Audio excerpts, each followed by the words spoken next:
Assalamualaikum warahmatullahi wabarakatuh. Salam Rahayu, Rahayu, Rahayu. Jumpa lagi dengan saya di channel New Edi Seluler Tutorial. Di kesempatan kali ini saya akan berbagi tutorial, yaitu bagaimana cara mengatasi dan memperbaiki yaitu Nokia tipe serinya TA1030 atau Nokia seri 3311 teman-teman. Ini di bagian kerusakannya tertulis ada kerusakan tombol sama di bagian speaker. Saya cek ini kondisi tombolnya atau di bagian keypad itu di bagian tombol navigasi jika digeser ke kanan dan ke bawah itu tidak bisa, dan sedangkan untuk di bagian tombol atau huruf di bagian keypad yaitu bintang, 0 sama pagar itu tidak bisa difungsikan teman-teman.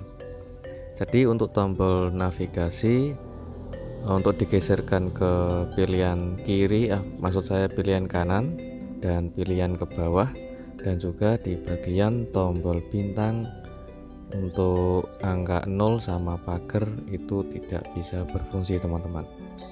Oke, langsung saja kita lanjut untuk ke tutorialnya, yaitu kita bongkar dulu untuk infonya dan kita lepas untuk di bagian fleksibel LCD nya. Jadi untuk membongkar handphone ini di bagian tulangan kita bongkar ekstra hati-hati karena di bagian samping kiri ada fleksibel LCD teman-teman, dan sengaja saya coba untuk melepas di bagian yaitu plastik keyboardnya. Oke, itu yang saya tandai itu yang tidak bisa berfungsi ya teman-teman. Jadi untuk di bagian plastik keyboardnya ini lempengannya ada sedikit korosi, saya coba untuk kerik dulu. Oke, dan di bagian papan keyboardnya juga saya coba untuk membersihkan atau saya kerik dulu di bagian PCB nya teman-teman. Oke, dan setelah saya coba untuk membersihkan, saya coba untuk tes kembali apakah bisa berfungsi atau tidak teman-teman. Karena sebagian keyboard ada yang korosi. Saya coba untuk cek lagi, saya coba ternyata responnya masih sama saja, yaitu di bagian navigasi kanan, tombol bawah dan bintang, dan juga 0 sama pagar tidak bisa berfungsi. Saya coba untuk bongkar kembali dan kita akan mengecek di bagian jalur yang putus. Oke, karena di bagian keyboard ada bagian yang tidak bisa berfungsi dan sudah kita bersihkan atau kita kerik, ternyata responnya masih sama. Saya coba untuk koreksi lebih dalam, dan untuk di bagian fleksibel sama soket fleksibelnya untuk keyboardnya tidak ada masalah atau tidak ada korosi, dan kita lepas untuk memisahkan yaitu papan keyboard sama tatakan yang berbentuk besi ini teman-teman.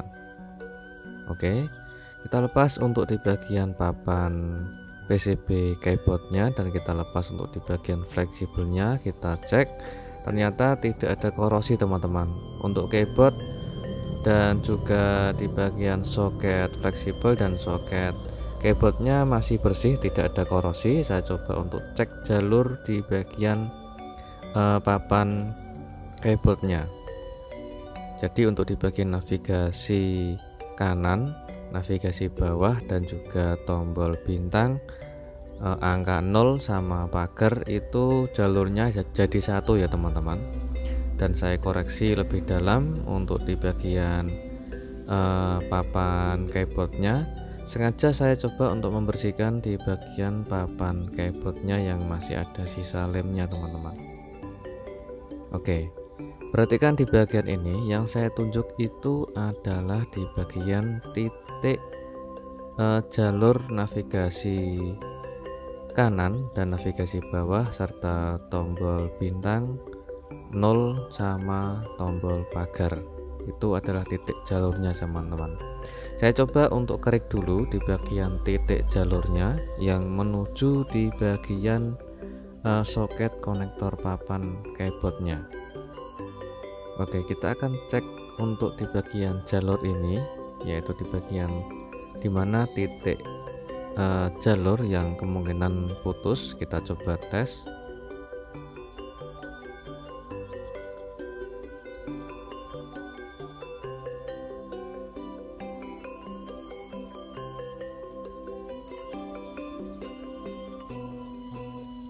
Oke, untuk keyboardnya masih berfungsi ya teman-teman.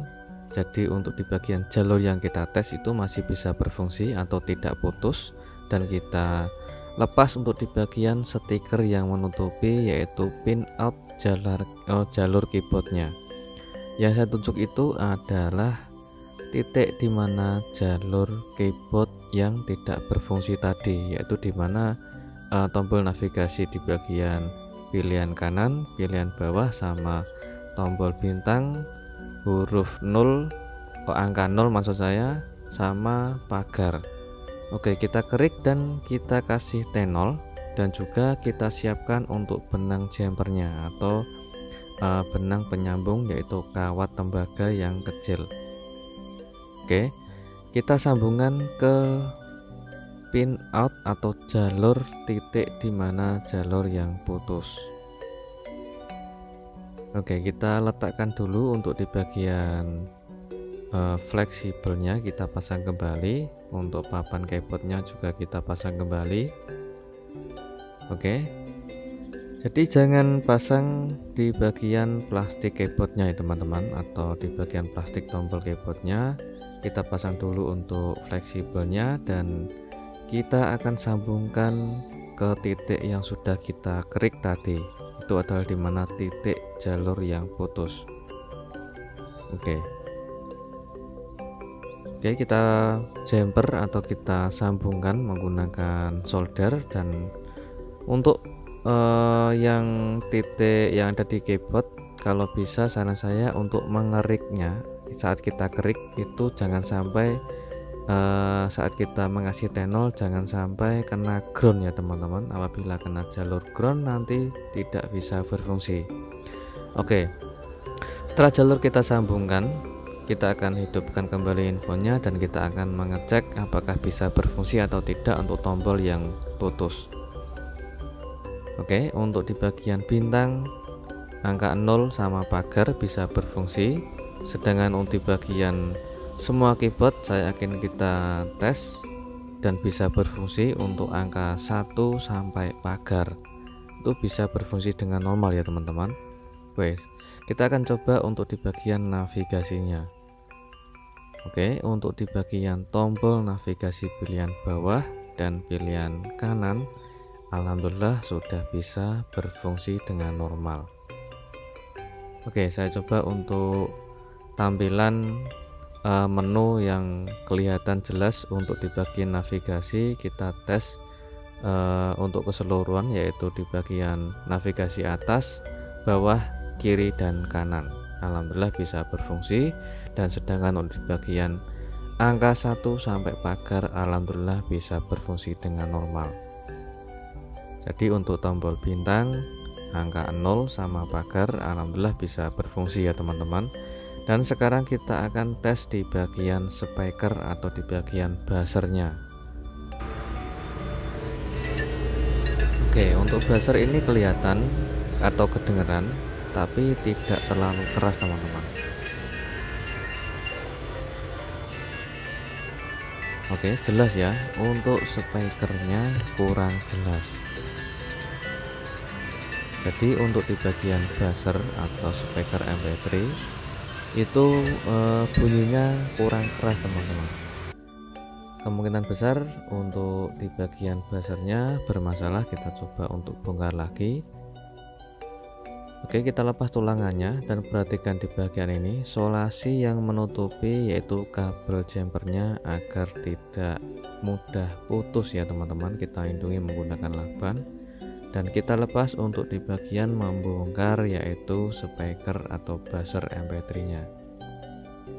Oke, itu adalah bentuk di bagian yaitu buzzer MP3 atau nada dering.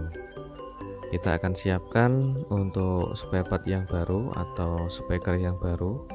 Kita bisa menggunakan speaker yang mirip yaitu persamaannya bisa menggunakan speaker dari Xiaomi Redmi 4A teman-teman. Oke, kita pasang untuk speaker yang baru dan kita akan coba untuk mengetes dan kita cek perbandingan suaranya teman-teman. Apakah suaranya setelah kita ganti speaker bisa jernih dan suaranya keras atau masih kurang keras.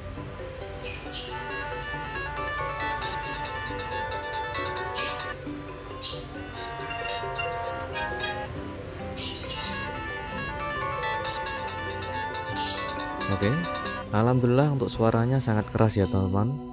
Jadi untuk penggantian speaker atau buzzer sudah sukses karena speaker dari bawaannya sudah tidak kedengeran alias kurang keras. Setelah kita ganti, suaranya sudah kembali keras dan jernih.